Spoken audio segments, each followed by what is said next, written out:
I think most of us have probably played that fortune cookie game where you read your fortune and you add the words in bed or on the toilet at the end of the fortune.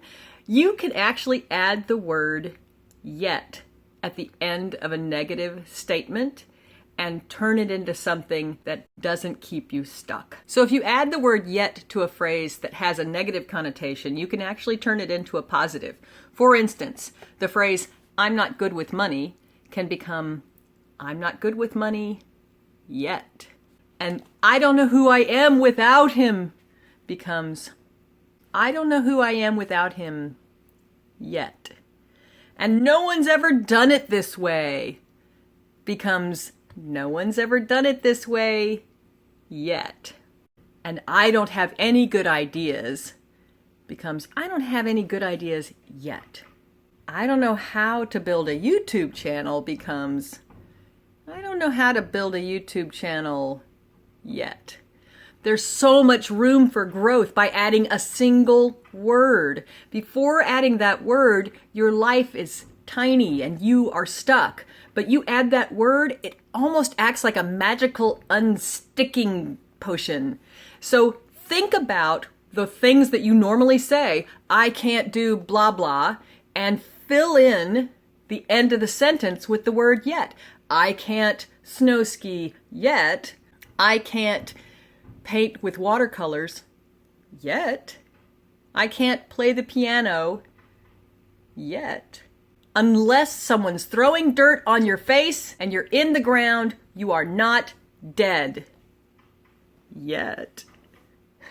There are some other great things at the end of this chapter, which is chapter 8 in the book Everything is Figureoutable by Marie Forleo. But before we move on to Julia Cameron's It's Never Too Late to Begin Again in the next video, I want to look a bit at the beginning of chapter 9, which is called Refuse to be Refused. In it, Marie Forleo tells a story about catching an airplane, but it's a story about much more than that. But all of us have at least one story where the stakes were high enough that we forced ourselves to do things beyond what we normally would in order to achieve a goal. Whether it was catching an airplane, keeping a job, getting someone to go on a date with us, making a meal that may have been beyond our cooking skill set. Everybody has something that they've attempted, even though they were too scared to think that it was possible. I may have mentioned a couple of videos ago the value of having people around you that you trust to support you when you're exploring ideas. Because honestly, exploring ideas is not the same as doing them. It's not that old adage of, if everybody jumped off a cliff, would you do it too? Thinking about ideas for what's next in life is not the same thing as picking up stakes and moving across the country without any support, or quitting your job, or whatever it is. There is something about that backseat driver that we all have in our heads that keeps us stuck. And they keep us stuck because they don't like change. Backseat Betty really despises change. And when she starts going off on all the reasons why you shouldn't even write about these ideas, that's when you need to put your hand gently over her mouth and say, thank you for sharing, Betty, but I'm just going to write in my journal right now. There's nothing in the world wrong at all with writing down your daydreams. Now, there's nothing wrong with daydreaming, despite the fact that teachers the world over have been telling students for centuries to stop daydreaming. Daydreaming is actually a really important, healthy thing, especially for your creative life. And we're all creators because we're human beings. We were born to create, whether that's creating a meal, creating a family, or creating a great work of art. We are all creators. We were put on the earth to do just that. So daydreaming is part of that creative process. In fact, there's a book called Imagination that really highlights the value of creative daydreaming time. And that's a little bit like what Marie Forleo has been talking about, as well as the design guys in Designing Your Life, as well as Julia Cameron in It's Never Too Late to Begin Again. All of these people who are proponents of living your life full out, having a great life, living with joy, all the things that you want, I know I want them, they're all proponents of this time for creative thinking. A couple of videos ago, I actually talked about the importance of having a team around you that supported you in your crazy ideas. But now I want to suggest that those people who don't support your creative ideas can be just as valuable. Sometimes when someone tells you you can't do something, that's fuel to your fire. In fact, Sonia Sotomayor says, in every position that I've been in, there have been naysayers who don't believe I'm qualified or who don't believe I can do the work. And I feel a special responsibility to prove them wrong. Also, Ice-T, who you know as both an actor from Law & Order and as a rapper, says, as an artist, you need the naysayers and the non-believers to add fuel to your creative fire. And he's absolutely right. There is nothing that encourages me to do a thing more than someone telling me I can't do something that I know I can do. It just makes me want to do it all the more. It's almost like, you're not the boss of me. So if someone says to you, you can't do that, look and see if that's something you really want to do, and go ahead and do it. If it's something you really want, let that fuel your fire. The idea that you refuse to be refused is about doing something that in your heart you know is right, while a bunch of backseat Bettys are there behind you saying, you can't do that, it's not a good idea. Backseat Betty has all kinds of things to say about whether or not you should do a thing, and it's almost always based on maintaining the status quo. She'll say, be grateful for what you have, or your time has passed, accept it, or you have no clue, or you're not focused enough, or you have zero follow-through, or you can't afford this, or you'll wind up in massive debt.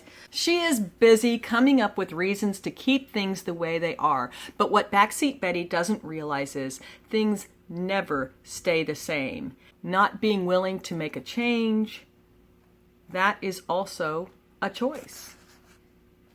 The choice of the status quo is never to keep things exactly the same, because you can't keep things exactly the same.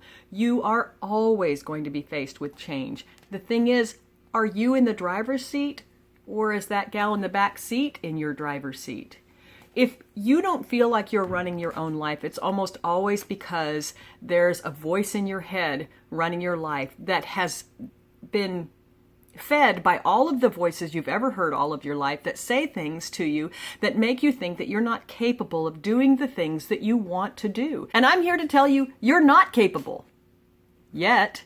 Actually, I don't even know. You're probably capable of far more than you even realize. I have a new favorite cup made by my sister, who I think can do anything, but is notorious for saying she can't. Although I've noticed lately that she does add the word yet to the end of a lot of her sentences. If she wants to figure something out, she'll usually take a class, read a book, or watch a YouTube channel and figure it out.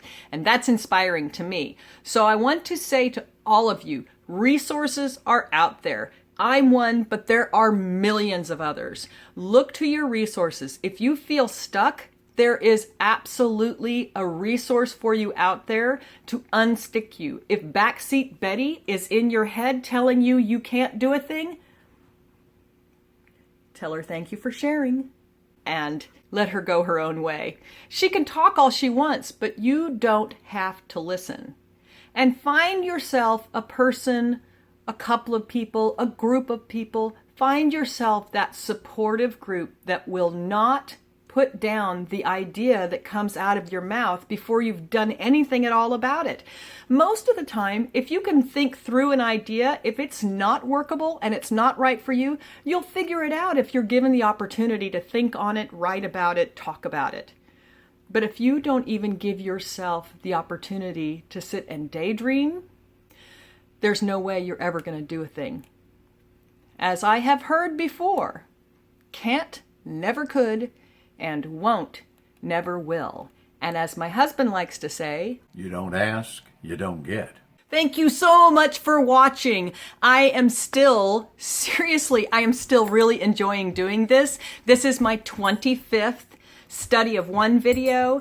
And I think the main reason why I'm enjoying it so much, I keep hearing from you guys. Whenever you make a comment or send me a little note, let me know that you're watching. It really inspires me. So one other thing that you can do to inspire me to make more of these is to click on the subscribe button. The YouTube algorithm loves it when you subscribe. So subscribe to the channel and you'll get a new video every time I put out another study of one. Also be sure and like the video if you like the video.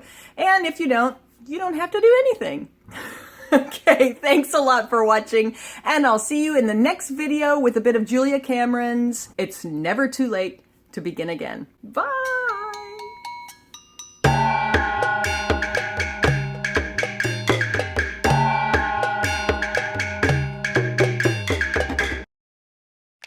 Fiction can be turned into, I don't know the first thing about writing fiction yet. Charlie, you need to stop barking. Oh, there's a person. He's barking at a person. Okay. There's a person walking. I'm coming. Well, no, there's a person walking. He's sitting in the chair and just barking. He's not even up. What is it, boy? I haven't. Charlie, really?